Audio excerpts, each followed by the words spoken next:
विपल झक्कास. हरिओम मैत्रिणी, आज आपण मालवणी पद्धतीचं हलव्याचं सार बघणार आहोत. ते कसं करायचं, त्याला लागणारं साहित्य बघून घेऊया आधी. इथे अर्धा कांदा फोडणीसाठी कापून घेतलाय आणि मी इथे वाटण केलंय हलव्याच्या करीसाठी. त्याच्यामध्ये मी लसूण, धणे, लाल मिरची आणि हळद आणि त्याच्यानंतर मी हे वाटण केलेलं आहे. धणे आणि मिरच्या मी 1 तास आधी भिजत घातलेलं. त्याच्यानंतर इथे मी अर्धा कांदा जो उरलेला होता तो मी खोबऱ्यात घातलेला आहे. हे खोबरं आणि कांद्याचं वाटण आहे. कांदा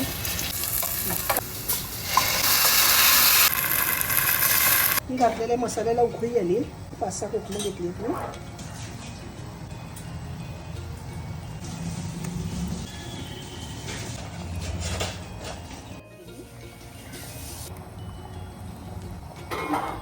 सांबार आपला खायसाठी रेडी झालेलं आहे.